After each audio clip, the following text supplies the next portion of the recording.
It's a big world out there. Welcome to Bigfoot's Wilderness Podcast.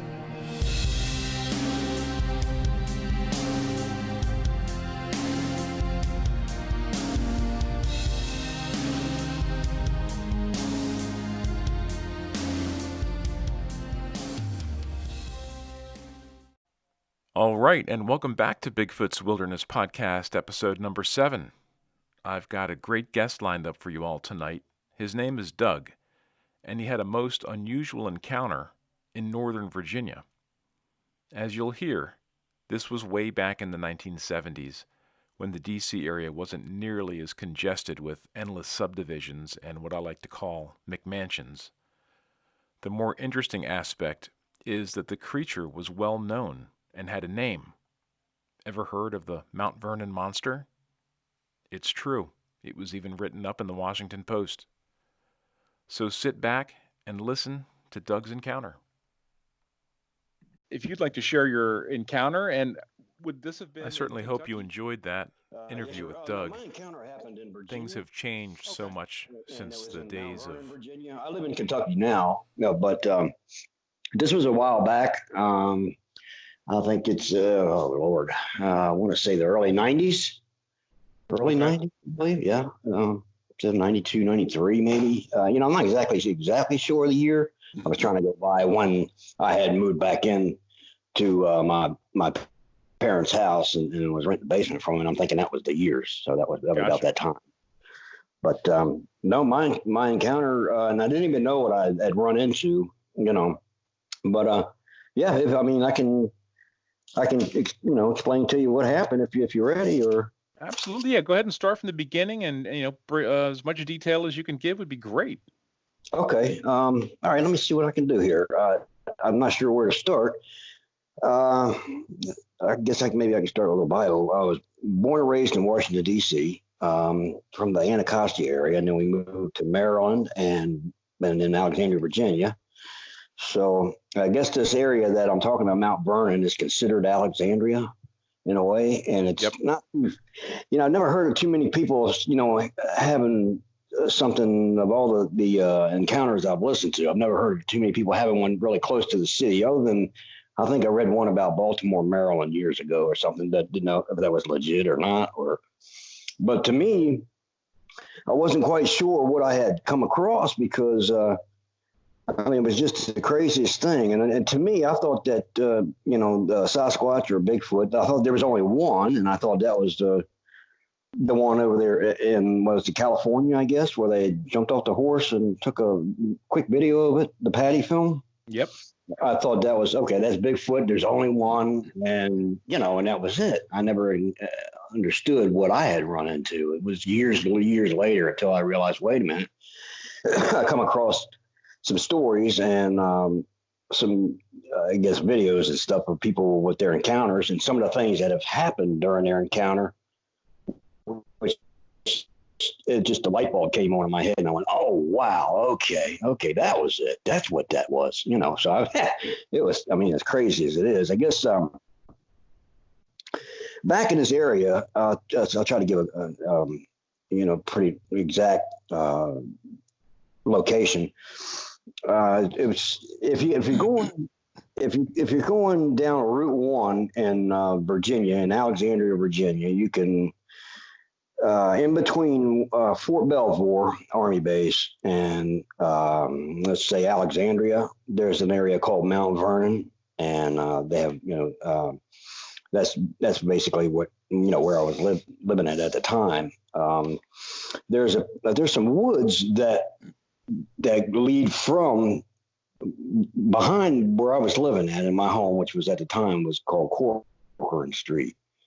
Now that they had a patch of woods that were in, and it ran all the way, I believe, to Fort Belvoir, which periodic streets, in between or houses, and then then that led to that would go into Pohick Bay, I think, and that was all back there was like swamp, and it all eventually all ran through. I guess was it Quantico, Fort Belvoir, Woodbridge, Pohick area, and it would lead up to, I guess, like the Potomac River. It would it kind of branched off that way. It would go, if you're going south, it would head to the left, I guess, or east. And just one night, there was a couple of things that had happened back there in this patch of woods. I would go back there, me and my cousin. Sometimes we'd just, plink some squirrels or something with a BB gun, or or we would take some hot dogs back there and grill them,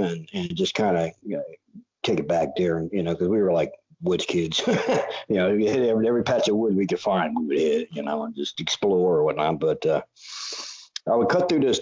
There was a path. If you would walk down the end of my street, Corcoran Street, you take a left, and then just a little short right, and that would take you to like a radio tower, and to the left would be some power lines, and in the woods, and then to the right would be I want to, not a cabana, but one of those things that has the roof over top of them and they're open.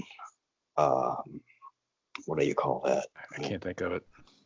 It has like picnic tables, and there was picnic tables there, and then there was sure, yeah. I mean, I guess a picnic area, a shelter. Yeah, like a shelter, yeah, open shelter with a picnic area and a fire pit or a fireplace there, and right directly across the street from that was I think it's Mount Vernon Elementary, a little elementary school, and that and then there was just a bunch of I guess they were not townhomes, but condominiums maybe, or they're apartments or something of that nature. But I mean, it was there's a lot of buildings and houses and stuff there, But one time I guess it was about 12 at night. I was getting ready to wrap it up with some friends of mine. We were playing some cards and whatnot, and I started walking back home, and it was about 3 a.m. This was in the middle of the night, and it was a real clear night. The moon was out. I mean, you could see pretty good. It was kind of chilly. It was let's see, it would be, I guess, around the mid fall.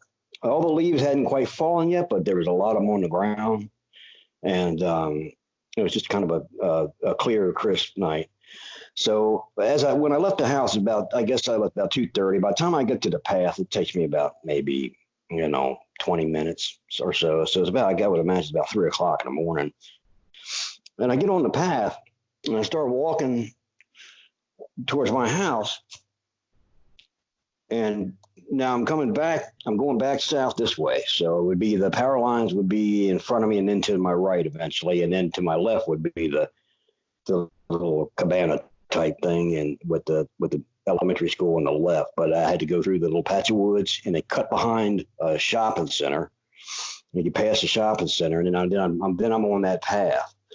So as I was walking down the path, I'm kind of like using my peripheral vision. I'm trying to be, hyper alert, super aware of my surroundings, and just having to notice as every now and then I'd glance up and just to see where the path, which way, or whatever. And I'm looking down at my feet, and I'm walking, and I'm watching the path, and then I'm but still trying to, look through my peripheral vision at around me, just to, make sure, just see what's going on. I didn't let my guard down too much, but so I'm look up, and then I noticed it looked like something that looked like a Christmas tree, or bush, and I said, that wasn't there. And I'm thinking, this is maybe about maybe 30 yards away from me at this time. So I'm thinking, I don't recognize that. Well, maybe somebody threw a bush back there, or a tree or something. Or, I wasn't quite sure. Well, really didn't make much thought of it. But, as I got closer to it, I'm thinking, I don't recognize that, because on the path, the dry dead grass would come up to between mid calf, just a little bit over your ankles, but under your knees. And I'm not a very tall guy. I'm only like 5'6", but so I was imagining the grass was probably about a good 6-8 inches tall. And so as I get closer and closer, I'm thinking, I just don't recognize this. So anyhow, all of a sudden the hair on my neck stood up, and I said, this isn't, something's not right, So I get a little bit closer, maybe 15 yards away from it. And this time I'm really starting to get concerned. I'm thinking, you know what, I don't want to be a victim back here. What's going on? And as I got a little bit closer, all of a sudden, within about maybe I want to say 20 feet, this thing stood up and then stepped into the path as I still kept walking. It stood up and it was like off the path, right off the path, about a foot. That's because that was how I noticed it. I was like, something, I didn't pass that before. What is that? So, and then immediately it was like, oh, what is this?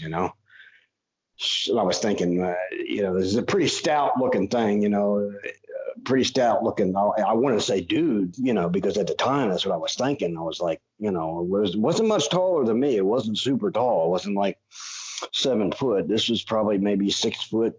6'6" maybe or something. So I could judge that by, the height of my head. My father was pretty tall. So this thing was just a little bit taller than my father. But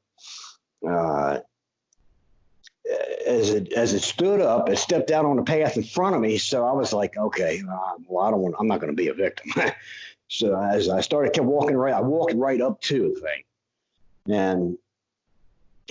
And as I was looking at it, I'm like, what is this? And I'm thinking, and I don't want to say nothing bad about bikers. I was thinking, this is one big ass biker dude, man. And he meant business is what I thought. So I was wondering why he cut me off like that. So I started talking to it. I said, hey, buddy, man, this is not cool to just jump out in front of somebody like that. You don't do that out here at 3 o'clock in the morning on a path, man. What's going on? So I was more. I didn't know what was going on, and I didn't know what I was looking at. And so I had my hands in my pocket, and at the time I carried like this little inexpensive 22 pistol. It was a Jennings 22 is what it was. And I thought, okay, it's just like a little ball sense of protection. But I thought, I used to take it back there and play cans and whatnot, and just I never would carry it just for, as a deterrent,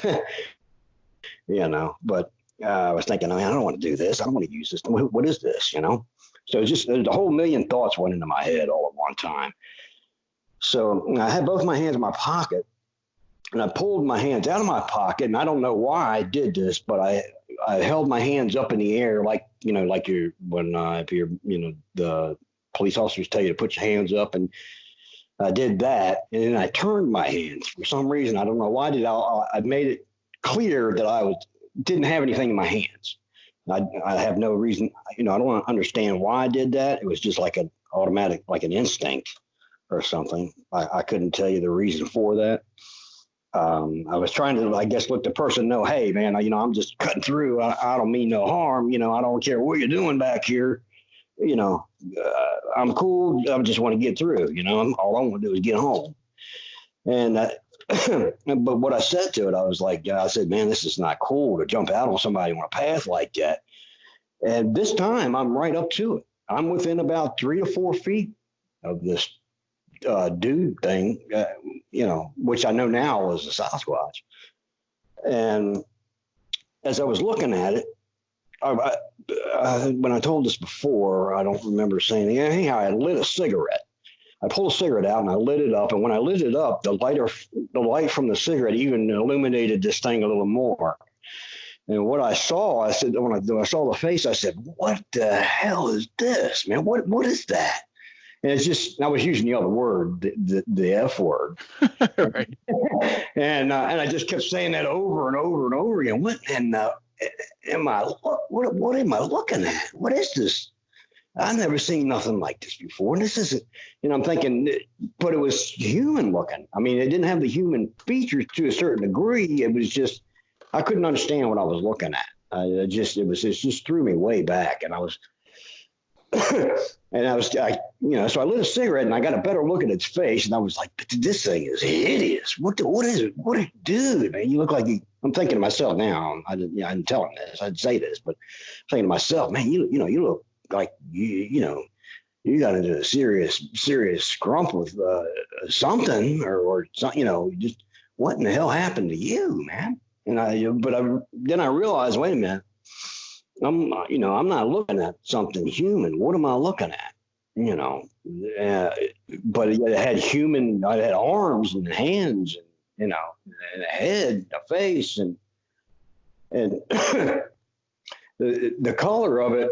I was only concentrating from like the waist up, and this thing was this big wide square as a refrigerator with a head just sitting on shoulders, and to me, I was thinking this thing looked like it was smiling at first, and I said, "Wait a minute, that's not a smile.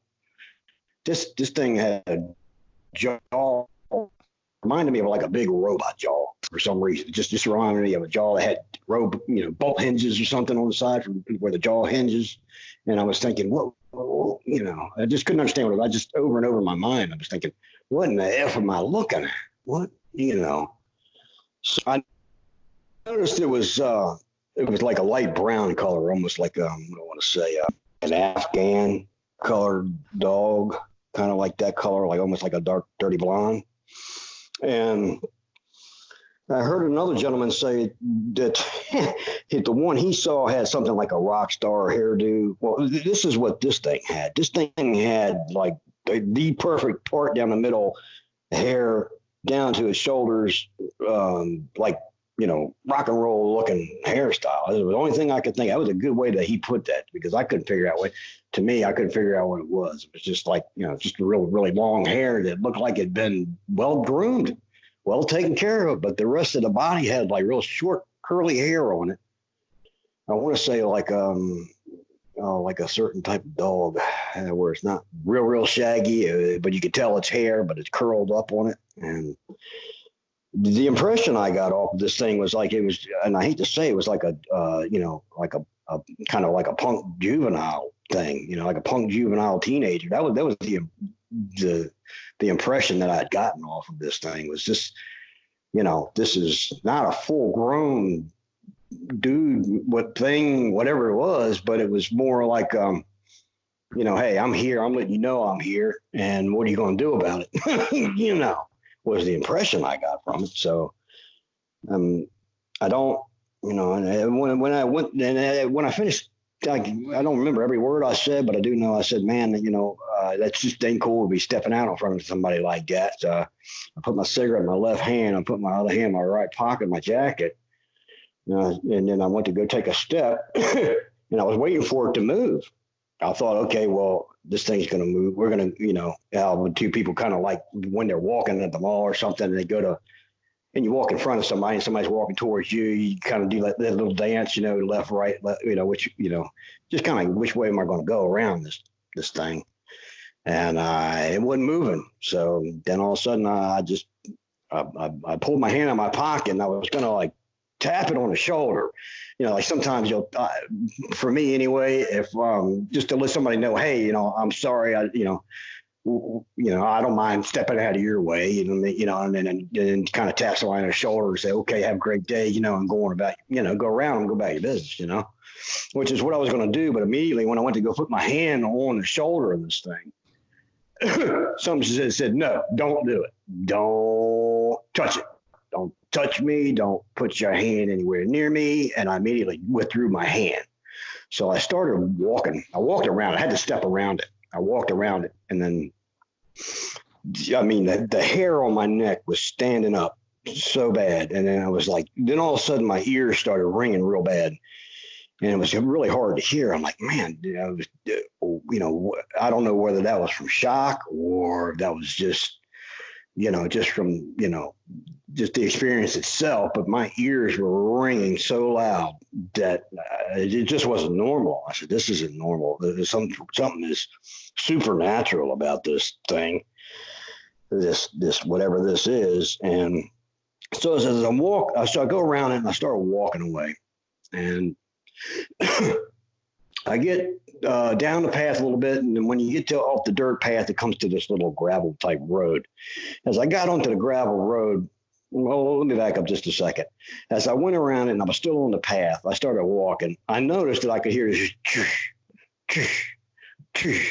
and it was the difference between something that's two-legged and something that's got four legs. I mean, I hunted a little bit, and I could tell if a deer's trotting or somebody walking. There's a hunter walking, but anyhow, something was walking. It was very heavy. I mean, it was laying some footsteps down. Boom, and it was stepping on leaves as it was doing this. I guess being fall, it was stepping on these leaves, and it was making some pretty serious steps. And I'm like, okay. And it was coming to my right.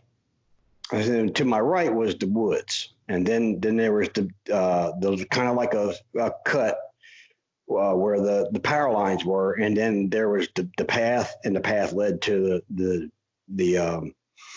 gravel, the little gravel drive, which is, kind of a drive that goes back, I guess, to people that work on the antenna back there would use that. They'd unlock the gate, the little gate there, and which is just a swing gate, not to keep anybody out, but just the vehicles. And so I got on that gravel path, and as I got on that gravel path, I kept hearing this. I said, something's stalking me. Something's coming up on me. This guy has bad intentions. I'm thinking, whatever this thing is, whatever this is, this has really bad intentions, and I'm not gonna put up with this. So I stopped and turned around and put my hand in my pocket. And when I did, it was behind a tree. What it had done, it was come from the wood area. This is a different one. This isn't the one that I walked around. So there had to be two, because that one would have came from behind me and not from my right and flanking me, kind of like, this was just, there was two of them. And another way I could tell was that when I turned around, I took a step back towards, like I was walking back from where I was coming from. I took a step back to my left was like a little tiny tree line that was right. It was just, it's a few big trees that was, if you had the woods, then you had the power line and the cut where the grass was high. And then you had another little, like maybe 10 by 15, 20 foot wide little row of trees that was there too. And then it was periodic, but, and then there would be like an opening and more trees. And at the time there was a pretty good sized tree. I would imagine like maybe 2 feet wide, 2.5, 3 feet wide. So I turned around. I said, I can't let this guy sneak up on me. I felt like to me, it felt like not only were my ears ringing, and I had this super, super really weird feeling. It felt like that somebody had put crosshairs on the back of my head. That was the only thing I could think of.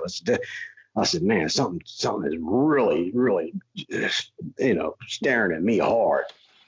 And you get that feeling, I guess, when you feel like somebody's kind of looking at you, and you turn up and you get your glance, and like, okay, yeah, well, I thought somebody was, it's just kind of like a sixth sense maybe thing, but I just to me it felt like I had like a crosshairs on the back of my head, and I'm like, man, So I stopped, turned around, and I walked back maybe 1-2 steps.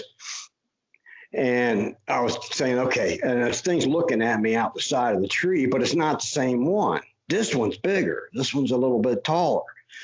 And I said, I'm going to, in my mind, I'm going to pull this pistol out of my pocket. I'm going to aim towards its face, and I thought, well, but I don't want to. I don't want to kill nobody. I mean, I'm not, but I can't be a victim, and I don't understand what I'm looking at or what I just ran into, and it was super creepy, and it was, but anyhow, as I did that, I went to this thing growled at me, and when it growled, I understood, no, turn around and go, and it was the lowest, deepest growl. I mean, there's nothing that can compare it to it. I mean, it didn't, like some people say, oh, it went through them and vibrated their body and stuff like that. Didn't do that to me, but I could feel it. It seemed to me I could feel it on the ground when this thing growled, but it didn't like come through the air, so to speak. But when it did that, I mean, this thing went real low and deep, and you could tell there was a lot of power and a lot of lungs behind that. And so I was just like, immediately. I turned around and started walking again. So once I heard that, that was it. And for some reason, I just wouldn't look back. I don't know what it was. I was thinking, Doug, just keep your head straight, dude. Keep your peripheral vision going. And, if you can, even though my ears are ringing, I can still hear if somebody was going to run up behind me or if they were walking behind me or, I had my ear, really, really, I was really concentrating, really, really alert on, every little sound, every little any movement that I could see, but even though I had my head straight, and I said, finally I got to the pavement and then I cut the corner, was getting closer to my street, but I was like, I just all night long, or not all night long, for a good maybe an hour, I was just laying there in the bed going, what was that? What the F was that? What was that?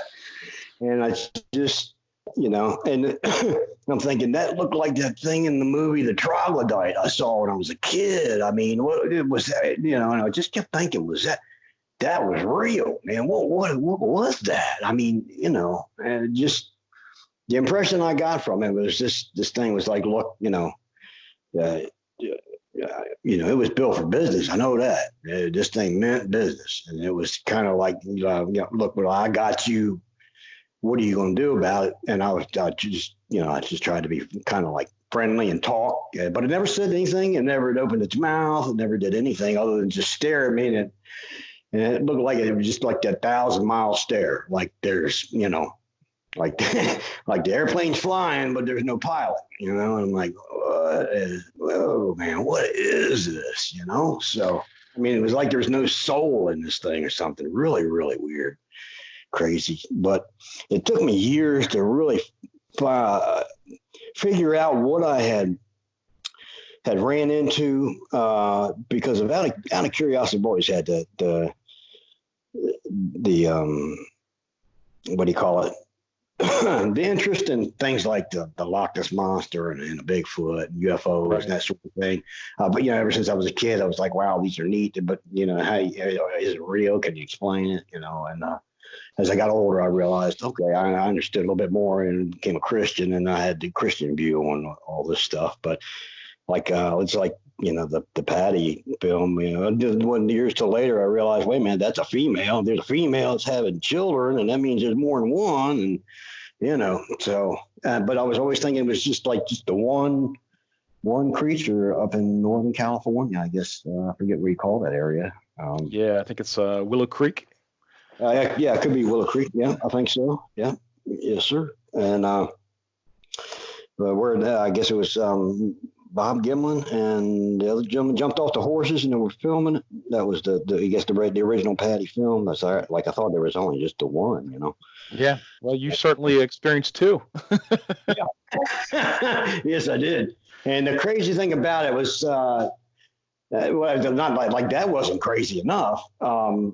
I got to my house, I'm laying in my bed and I'm, and my ears are still ringing and I can't sleep. I'm super wide awake. I'm just laying there in the dark, going over and over in my mind. What was that? What was that? And then, as a few thoughts in my mind went on, there was some things came up where a friend of mine said, okay, there's a guy named Mike. I won't give his last name. He told another friend of mine, he said, man, there's a big hairy dude living back in them woods, man, because they used to ride dirt bikes and shoot guns back there too. And he had mentioned, well, the other friend thought, yeah, you're crazy, dude. Ain't no big hairy dude living back there. And if it is, it's a homeless guy.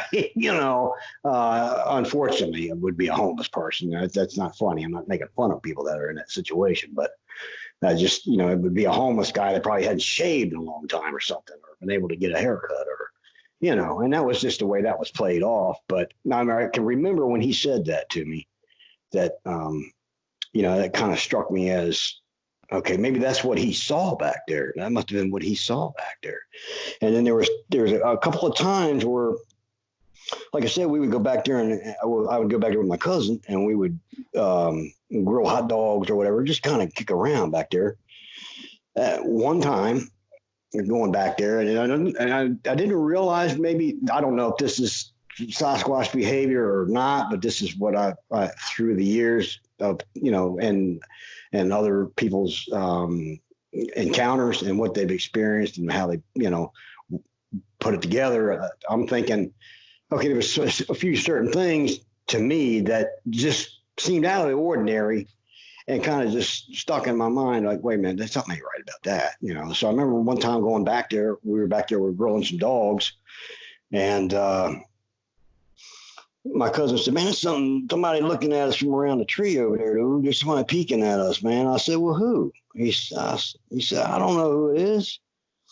I'm trying to get a hot dog cooked, like, well, man, I'm thinking, okay, well, it could be a hunter, He said, I don't know, man. I don't know. It's weird. So as we're sitting there, all of a sudden something hit me in the back of my neck. And I'm like, okay, that could have been a bug, a good sized bug, flew into the back of my neck and just put it off. And then all of a sudden it happened again, right in the same spot. I got hit. I'm now sitting on a log this time, and I'm facing him. My back is to the woods. This is roughly in the same vicinity as where I came across this thing on the path. But this was before that? Yeah, this is before that. Yep, this is before that. And so I like 5 times I got hit in the back of the neck with acorns, and I'm thinking, okay, some smart ass has got a slingshot, but I'm thinking it's not.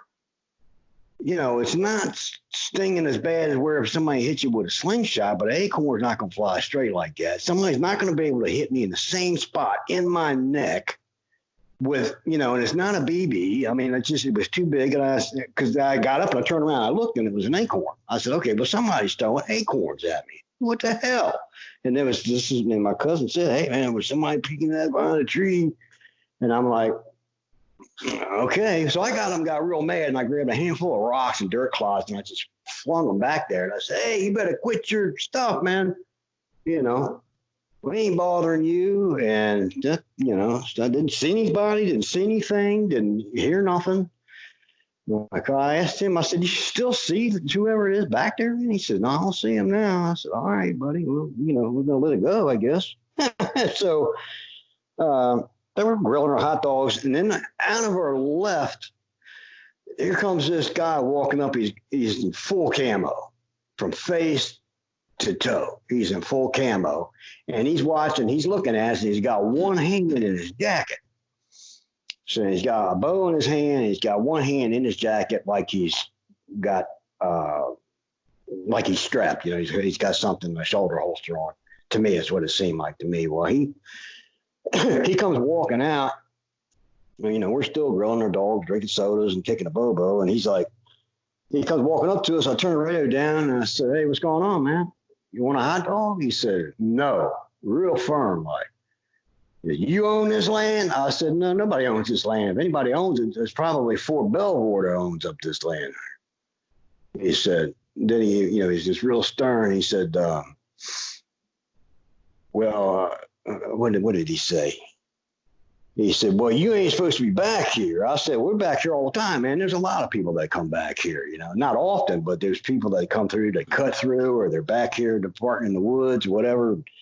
I said, do you own the land? He said, that's none of your business. I said, if you own the land, we'll gladly get off of the land. I knew it wasn't his land, because this is just too big. It's sparsed out. It has to be owned by the county or the city or Fort Belvoir, because it was attached to it, a certain amount of miles from it. But so he says, he's still looking at us. He's just standing there and he's staring at us and he's giving us this real hard stare. And he said, something come out of his mouth. He says, well, there's some back here that you want to F with. I suggest you better go on about your all's business. I said, all right, well, we're getting ready to pack it up. And it really didn't register what he was talking about. I didn't know. Okay, well, all right. So what are you saying? You're a hunter? And I'm thinking in my mind, okay, well, when we were cooking these hot dogs, maybe the smoke from the little hibachi had, chased away his deer. He was back there poaching deer, and he got pissed off.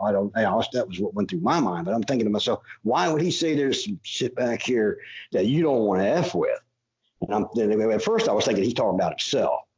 to do. You know what I mean? Man, we don't want to mess with nobody, man. We don't want nobody messing with us. We're just trying to mind our business and charge your batteries up out here in nature. You know, it's like, so I'm thinking, okay, well, did he know something? You know, did he know that this thing or these things were back there and was trying to warn us? Or, I just don't know. I was trying to think, there's like little things like that I was trying to put together as I was remembering what went on. And then, let's see, there was something else that had happened. Oh, when the same night that I was laying in my bed, so I'm thinking all this stuff. I ran that back through my mind about the hunter, the guy in the camouflage. So I was thinking all this stuff in my mind, laying in my bed, and all of a sudden I hear this big smash, crash, boom. I mean, it was like somebody had thrown something up against the side of the house and broke a window. Whatever it wasn't just a window breaking, and it wasn't just something that hit the house. It was a combination of 2-3 things. I mean, it was like you could feel the house shake. So my stepfather was upstairs. He comes running downstairs. I meet him at the front door. I'm going upstairs. I meet him at the front door, and he says, What was that? I said, I don't know, man. And we were thinking it was a burglar, somebody's trying to break in, We're all from daggone loud if they're breaking in. They're all like, you're supposed to be stealth, But if you're doing something like that, I would imagine, unless you're a drunk criminal or something, I don't know. But so we both got out the door at the same time. This happened on the left side of the house, as his house is facing the street. It happened to be his office window that was broke. And there's kind of like these little, the window was level with the ground. But yet there's like this little half moon thing, and I think it's like kind of like for water, kind of drains. If you ain't watching, you could step into it. If you're not really paying attention, you can step in that thing and kind of, jam your leg up a little bit. Sure, like a little well window. Exactly, that's it. Yep. And then and at the bottom of it was some gravel, and it was just like a half moon shaped thing where I guess water would go down in there, and it would drain it. So that way water wouldn't go in the window. Yeah, but, it has a little galvanized steel around it. Yeah. Yeah, that's it, Mike. Yes, sir. And so we go right straight to that spot. And he's looking around. I'm looking around. Then he looks at his window. And when we're looking at the window, he says somebody broke the window. So immediately he calls the police department. He calls Fairfax County Police. And we're waiting. He's looking around. I'm looking around. We don't see nobody. I had a pretty decent sized backyard. It was fenced in. And then there was another backyard connected to our backyard. There was a street there. All this is roughly 50 yards away, and I roughly lived about 100 yards away from the power lines there. So there was another street behind my street. Then there was the woods. So people that haven't lived in the houses on the street behind mine, behind Corcoran, would have been the houses that were butted up against the power lines, and then from the power lines would be that wood section again. They just ran all the way down. And so we're waiting for the police department to get there. Fairfax County comes up there, and he says, and my stepfather shows him the window and tells him what happened. And so as he's talking to the police officer, my mom's kind of peeking her head out the door, wondering what's going on. I just come back inside, and just in case somebody was out there, I don't want trying to rush through the door, even though the police officer, you don't know who's desperate or what,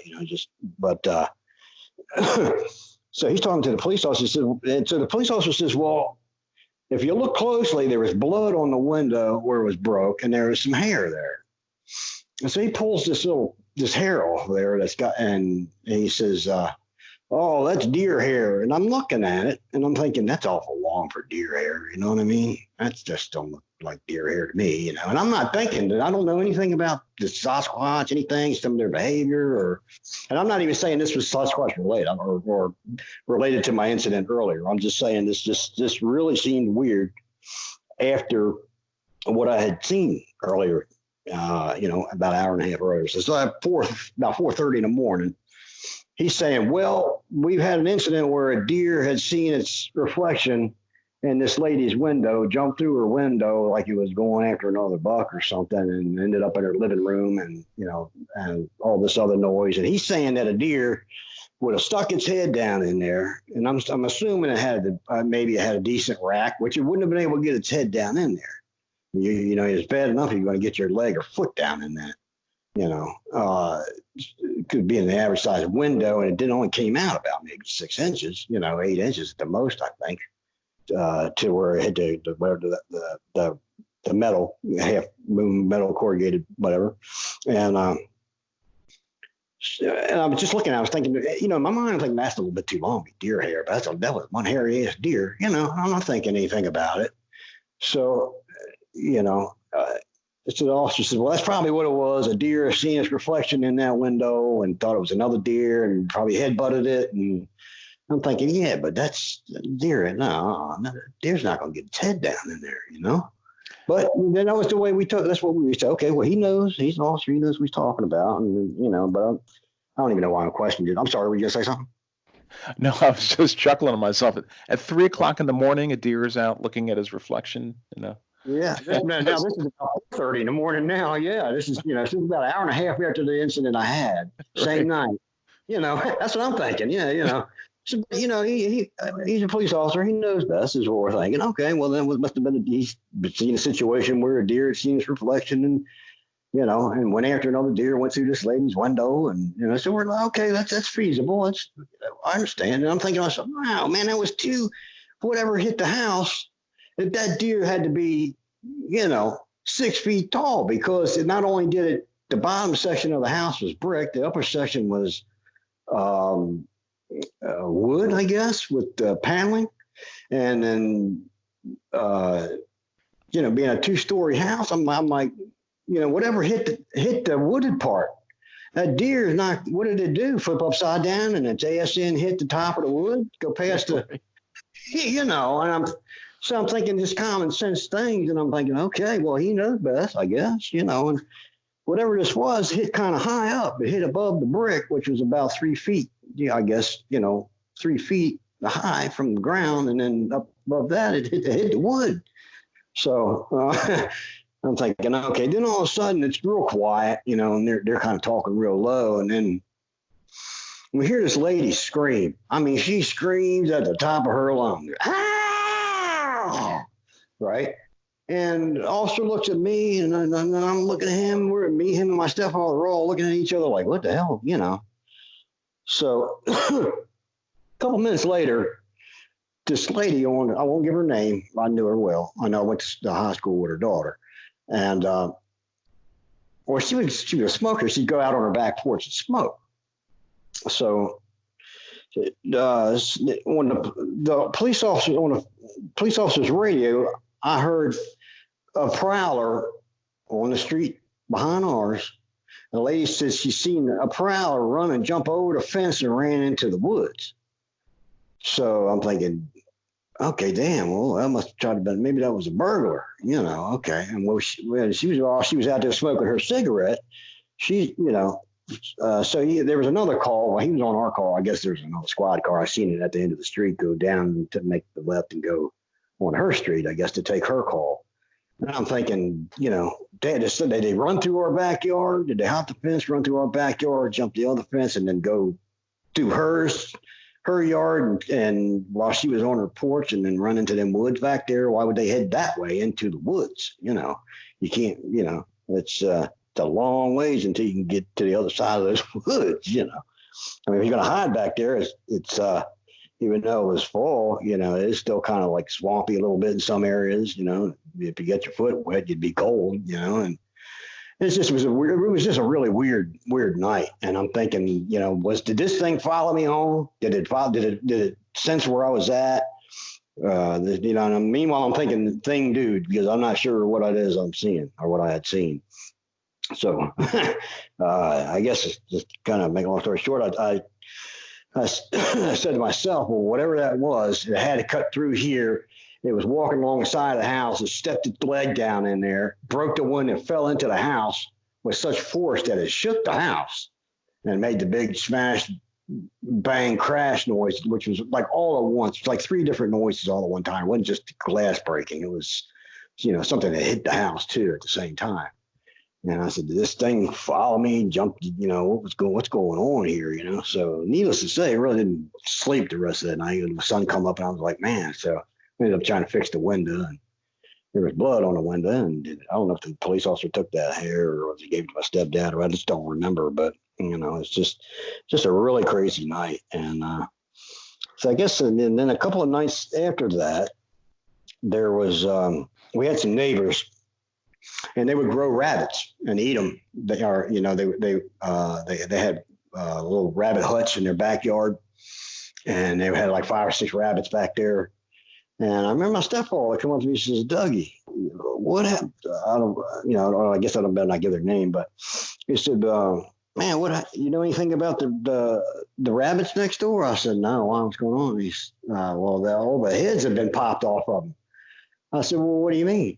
He said, yeah, some sadistic SOB pulled the heads off the rabbits and the rabbit hutch and left them in there. And I was like, that's, I'm thinking to myself, man, that's vicious, man. That's brutal, What a-hole would do something like that? And I'm thinking, and then I started thinking, I hope you didn't think I did something like that. I mean, I was an a-hole teenager or whatever, but I mean, I'm not sadistic, man. I wouldn't do something like that. I was thinking for a second there, I thought they were maybe trying to accuse me of it. I said, no. But something had popped all the heads off of his rabbits and then shut the little latch like it wasn't even opened, and I'm thinking, but then they were upset about it because they ate the rabbits, and that was what they would, for meals. But and I thought to myself, man, that's all strange, and then we had like a little, I'm just giving this as examples. I still don't know if this was all related to this, Sasquatch, but from what I understand, it's just certain behaviors are kind of similar from other people's encounters that, that I was trying to, like, over the years put together in my head and go, oh, okay, maybe that was, maybe that's related, or, but we had an apple tree in the front yard, and I used to wonder why all the apples, the green apple tree, why all the apples at the top of the tree would be gone, but the ones at the bottom weren't. I said, if the deer come down here eating the apples, I don't know if deer standing on their hind legs and getting the apples that are up high when they could just eat the ones at the bottom, because it was just something I noticed, something I recognized, and I thought, because I would pick one off of there now and then. I'm like, wow, the apples off the top. There's still some on the bottom, but somebody's picking these apples. And it was a pretty good sized tree. I mean, if I wanted to get the apples on the top, I'd have to get a little step ladder. I couldn't just reach up in there and pop them down, So I'm thinking, why not go for the easy apples? Why go for the ones with the top? So, and I just, certain things I'm thinking, okay, is this related? Maybe not. It could be just, I'm just gonna be throwing something out there that isn't. It could be, couldn't be, but, I think that's about the only thing I could think of, as far as that went, as far as everything went, but it was years and years before I realized what I'd seen, because at the time, or it was either before that, maybe back in the 70s, there was something called the Mount Vernon monster. And people would talk about, oh, there was this Mount Vernon monster. It was big, it was hairy, it would hang out at this golf course, and these people would see it, that lived in this area, and it would let out these screams. And, one person said, yeah, I seen it. It was a Sasquatch. And well, I never knew what that was back then. And then there's a lot of people probably didn't. The older people did, maybe. But there was an article called the Mount Vernon Monster. Well, this one guy come along and said, yeah, well, that was my kids. They put speakers in the trees and turned up this weird screaming noise. And I'm thinking, okay, well, maybe they did do that. But how do you explain to people that say they've seen it? So, I mean, I don't know. But then there's been a couple of instances, I think, on Quantico Marine Corps Base where there's been some Sasquatch seen in activity. And then there's another one, Fort Belvoir, I think, which is, next to Quantico, which there's been a Sasquatch seen there in Fort Belvoir. I think some of these were back in the late 70s. Yeah. Maybe. I got to tell you, I'm just Googling a couple of things while you're talking, and yes, sir. Yeah. There is an article in the Washington Post that talks about the Mount Vernon monster from May 12th, 1979, and there's plenty of military bases across the country that you could probably tune into Sasquatch Chronicles or some other cryptid shows that all talk about experiences on military bases with military personnel. So what you're saying is, I mean, if you connect all the dots, maybe not the rabbit, Mhm. maybe Yeah. maybe or maybe not, I don't know. But the other points that you mentioned, I mean, it sure sounds like a Bigfoot, but um, I think that's, I mean, you've probably had the closest sighting of most people. I mean, you were right up in its face, 3 to 4 feet away from it, and walked Yeah. around it. I had to literally walk around it, and I was going to like tap it on the shoulder or something. Immediately put it in my mind, said, no, don't touch me. Don't Smart touch move. me. And I thought, okay.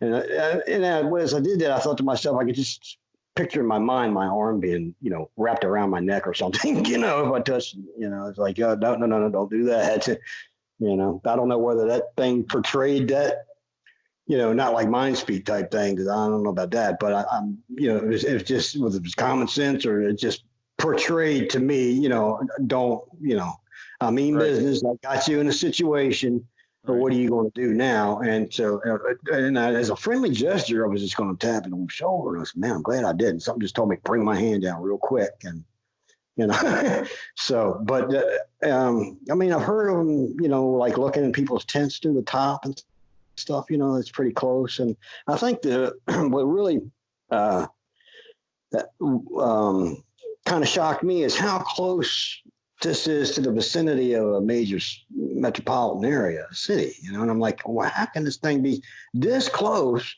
but yet stay hidden like that? And then, and they're so big, that, and I know that's for a fact, that's what I see now that I'm older. I'm getting closer to 60 than I am 50. So, and over the years, it had been, all these things just started fitting into place. I remember one time being back there that I was just kind of fooling around with a pellet gun. And God, I feel horrible to this day. Well, I shot this bird, and all of a sudden, the mate of the bird flew down within about 10 feet away from me in my face and was just making all this racket. Beep, beep, beep, beep, beep, beep, letting me know it was upset. And immediately I said, that had to be that bird's mate. Man, why did I do that? I came out here to play can or something off a log. I didn't come out here to shoot a bird. And I felt horrible, and I still to this day. And that was, I don't know how many years ago. But shortly after that incident with the bird, I was getting ready to walk out of there. All of a sudden I heard this crack, a boom. I mean, this big healthy tree fell over. There wasn't no wind. There wasn't no, that tree was healthy. That wasn't a dead tree. And then when that tree hit the ground, I was like, wow, when the old saying, I wonder how many trees hit the forest ground that you don't hear or don't know about or something. There was something of that nature. But it struck me as odd because, and I looked right over at it, and this thing was broke about maybe 2-3 feet off the ground, and it was a good foot around. And it was a healthy tree. And I'm like, why did that tree fall over? I mean, there's no reason for it. And I'm thinking, okay, well, now as I got older and more into, reading other people's experiences, how these things will just push over trees and tear down branches and twist them up and things. And I thought, well, maybe that thing got mad. I shot that bird, wanted me out of there. So this is your chance. Because that was the impression I got. It's time for me to go. When that tree hit the ground, I said, it's time for me to go. And it wasn't directly close. It was probably maybe 20 yards away from me. This thing just went crack, a boom. And I was like, what the hell? So That's pretty spooky. yeah, I was thinking to myself, it was odd. When you think of, that's okay. When you think about the area now, of course, Mhm.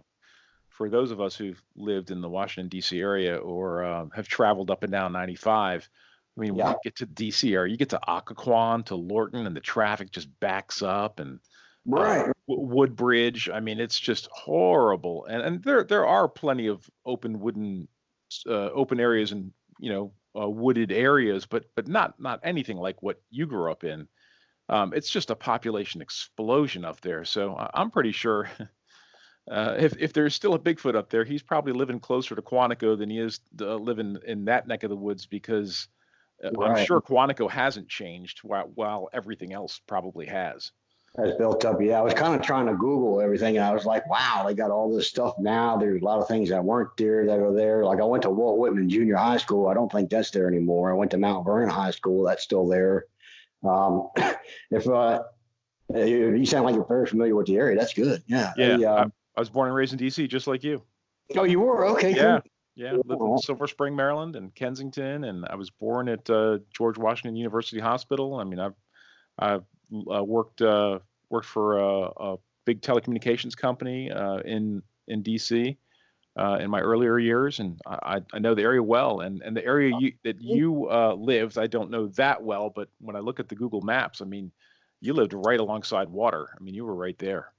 And Yeah, yeah, that's good. You're right. Okay. No, now I was on the opposite side of the Parkway there, the George Washington Parkway. okay, So I wasn't in the Fort Hunt area. I was more towards the Mount Vernon. I was on the opposite side of Route One. gotcha. So if you're going south on Route One, I was on the right hand side instead of the left, where the schools and I guess the Potomac River side would be. Yeah. So yeah, right there. And then I lived in the same area. I lived in Suitland, Maryland, Capitol Heights, Maryland. Born and raised in Anacostia, and I was born in Anacostia Hospital. And wow, that's pretty cool. I didn't know you were in that area. Okay, I would have been a little bit more specific, I guess. Oh no, I'm actually not in that area anymore. But I spent my time there. The last 20 years, I've lived in Virginia. I live in Southern Virginia. But gosh, I'm kind of glad to be away from all that traffic because I it's understand. terrible. My mother did the same thing. She moved to Virginia Beach, and I was like, okay, best thing you ever did was get away from that congestion. Because I tell you what, Virginia Beach and she likes the water anyway, so she's down in that area now. I haven't seen her in a few years. I'm trying to get over there and see her, but now I actually had lined up a trip to go see her, but this coronavirus is keeping everybody from traveling. So yeah, we'll just have to wait it out. Yeah, that's true. Yeah. Well, okay. Wow, I didn't know you knew that area that well. That's good. Okay. Yeah. So you're right. Up down. As a matter of fact, I used to work at what was it? This church called Woodlawn. I think it was Woodlawn Church. Okay. I used to work at Woodlawn Church there. Believe it or not, I used to dig the graves there, and take care of the grounds and stuff. And and I used to get there early in the morning, and there would be like a fog across the ground, going over the top of the stones there. And there was a place there called the Crypts. And from what I understand, people could crawl down in there. And I've been down in there once, and I didn't like it because it's underground. From what I understand, the family had moved their loved ones out of that crypt up to New York. But there was, I guess there was like motorcycle clubs would go down in there and party or something. I'm not sure, but they tried to bury, but you could still get down in there. But I get there in the morning, and just before I get out of the truck, I'd look across there, and I see this fog going across the tombstones there, and I would be like, man, that's kind of eerie looking, really. And then I'd see a little bit of movement, and I'm like, whoa, I'm not getting out of the truck yet. And then the sun would burn it off a little bit, and there'd be some deer out there eating. And I'm like, oh, okay. Just deer, ain't nothing else moving around out there. That's good, Thank goodness. That was in between, I guess, Woodbridge and maybe Lorton, I think, right around the Lorton area. I forget, it's been so long, but. Well, yeah, Mike, I didn't know you were from that area, or you were that familiar with it. I've tried to be a little bit more specific, but you did a great job. I appreciate that. And we're coming up on about an hour, and I got to tell you, that was captivating. I really appreciate you sharing it. It was very good. I was just sitting there trying to reminisce a little bit, and with the help of technology these days, you just pop on your phone or your laptop, and you could just follow along with what you were saying. And I was looking at the area, the geography, and looking at Fort Belvoir, and just looking around the area, and it can't exactly tell from a map, but when we look back 30 years, we definitely say that there was probably plenty of woods and open spaces, and if the Bigfoot swims, he could jump in the water and hop across that little Pohig Bay.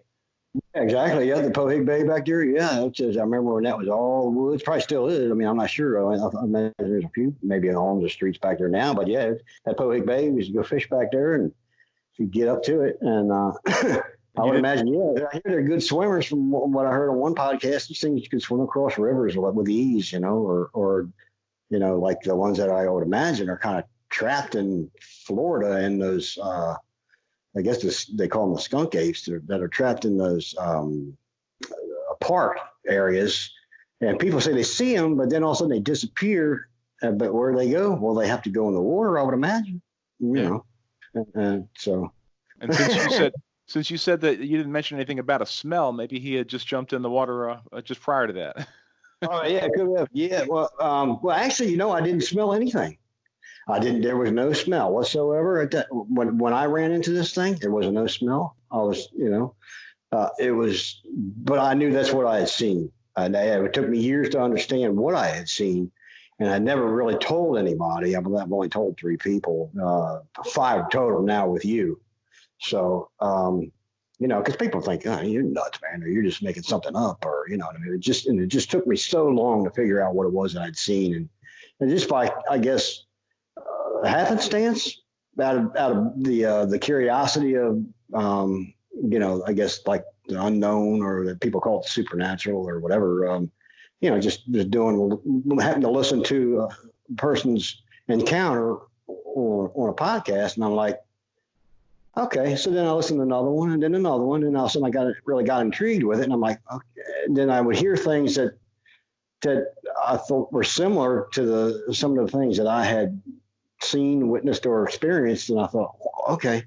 But now I fully understand exactly what it was that I had seen, and I know for a fact that's what it was. Now, looking back, hindsight, I think I was very lucky. I really think it had bad intentions. I think it was taken back. The feeling I get is I was kind of taken back that I started talking to it, and I stopped instead of turning around and running, or you know what I mean? Yeah. Maybe running to the right or left, or running away and going into a trap or something. I honestly feel that I was being, sized up for something. Hopefully not a meal, but yeah. Any chance you saw a big old footprint in that well when you said that you thought he probably stepped in it and maybe crashed into the window and pushed on the side of the house? No, I didn't really look that deep into it. I didn't pay that much attention. It didn't occur to me to look for a footprint at the time. I had just taken the officer's word that was a deer, but I said, no, a deer is not going to get its head down in there. But I didn't see a footprint. There's like gravel in there, so I don't know if it would have left one or not, but it didn't look. I'll tell you what, if you're an investigator, meaning if you're someone that just likes to be curious and to try to figure these things out, I think that you mentioned a lot of things that indicate, kind of a human characteristic, like curiosity, following you home. Right. And then possibly that lady who saw the Bigfoot and screamed. Who knows what happened on its way back to the woods, and then it came back and possibly killed those rabbits. Maybe it did it out of anger or vengeance, or who knows why it did it. But you would think if anything, it would eat them. But that's what I was thinking. Yeah, right. That's what I was thinking to myself. Was it vindictive, or is it all just why wouldn't it eat them? That's what I was thinking. It would be hungry. Why wouldn't it eat these things? Just take them and take off with them. Nobody would have known what happened to them.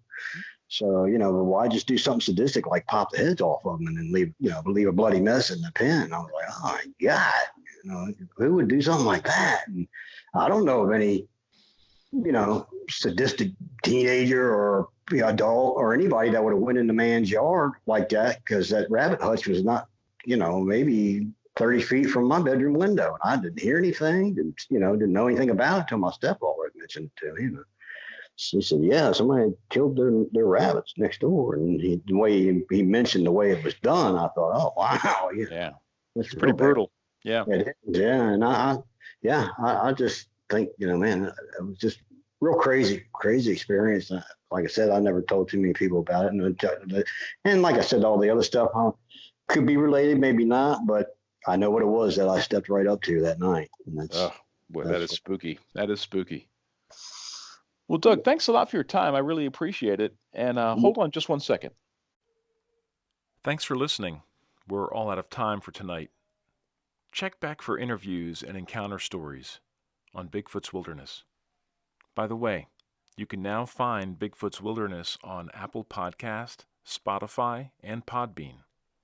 Thanks so much, and have a great night.